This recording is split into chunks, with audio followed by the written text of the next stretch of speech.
the image of the dumpster fire. I've just been hearing from my German friends that this is not as common an expression in German, but let me explain it.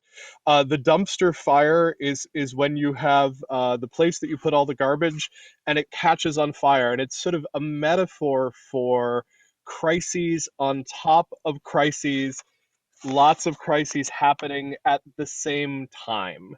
So, one big problem that's happening right now in my country is that President Trump, despite losing, he is putting forth this conspiracy that the Democrats and the media have somehow stolen the election.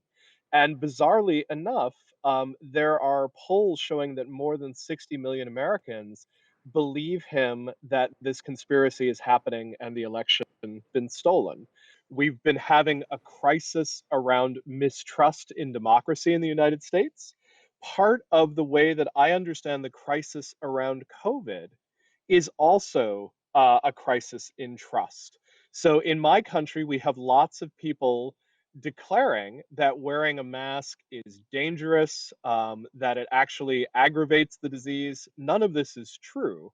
I'm sort of used to this nonsense happening in my own country. It's been a little surprising to see that particular narrative happen in Germany as well, and see these anti mask protests starting to happen. This crisis of confidence in science that is happening in a lot of countries that are facing COVID.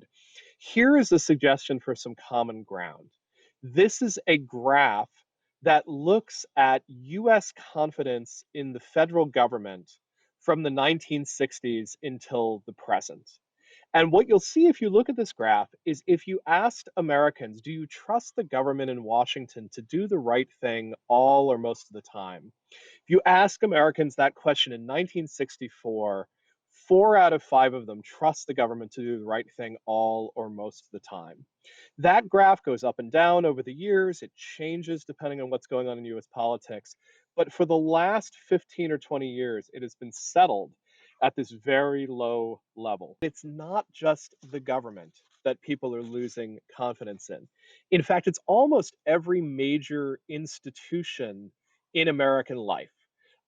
People have reduced confidence in the courts. They have reduced confidence in media.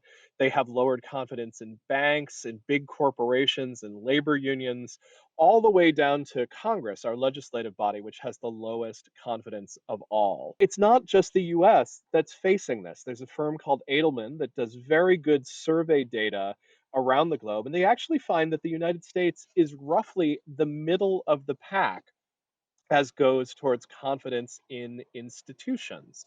And weirdly enough, the countries that have very high confidence in institutions are not necessarily the most democratic. You have countries like China up there, Singapore rates very high in confidence in institutions.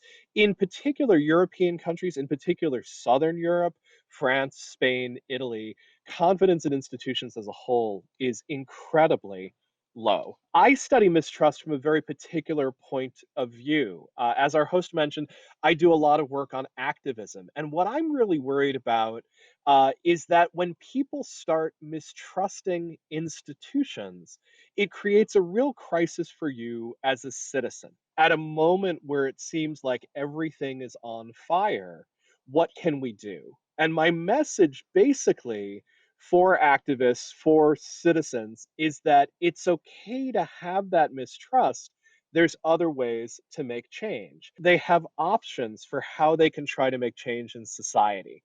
That we're used to trying to make change through changing laws, but actually there's other ways that we can make change. Moving over to electric vehicles, that is a market-based approach to saying, even if our government doesn't move on climate change, we can find a way to move through electric vehicles. There's also norms based theories of change.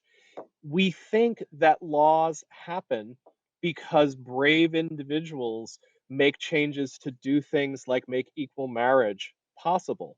But often, what precedes this is changes in social values, changes in social norms, change of mind, and a change of heart.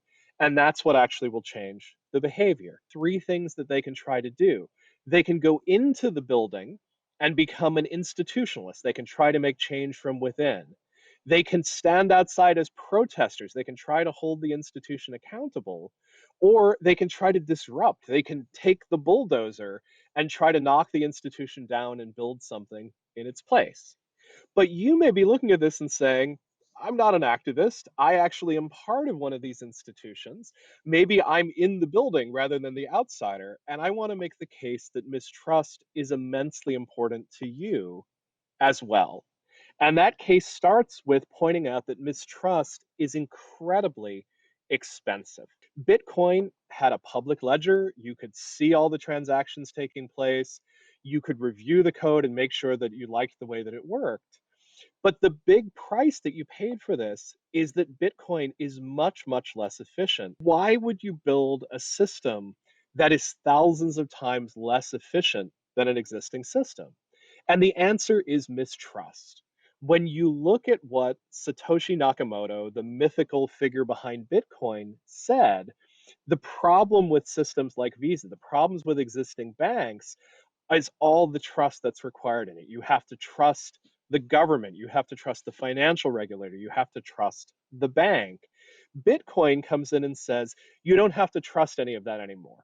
Don't trust banks, don't trust governments, don't trust central banks. You do have to trust that the math is good. You have to trust that code works. You have to trust these new institutions that let you trade Bitcoin back and forth. And in fact, they don't have a very good reputation. But what do you pay when you give up trust in those central institutions? Well, the main thing you give up is cost. You can also make money from trust. Let's consider eBay. eBay tackled this incredible problem, which is that it was very, very difficult for strangers on the internet to decide to sell things to one another. And so eBay stepped into the equation and said, look, we're going to make this very dangerous process of selling things to people who don't trust one another. We're going to turn it into a positive. We're going to give a reputation system so that you can deal with a stranger and so that you can actually do business with them. The only way you build confidence in institutions is by both succeeding and involving people within that success. Here's my summary for all of you. Trust is very easy to lose. We are at a moment historically where trust is very low, particularly trust in institutions. You should be worried about mistrust, and you should be worried about it as a citizen because it can be paralyzing to government. You should be worried about it as a business person because it's expensive. It makes it hard to conduct transactions.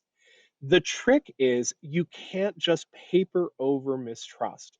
You actually have to build institutions that are more open to people's inputs, that are changing for the better. That's how people genuinely win trust, and that's how these things end up happening.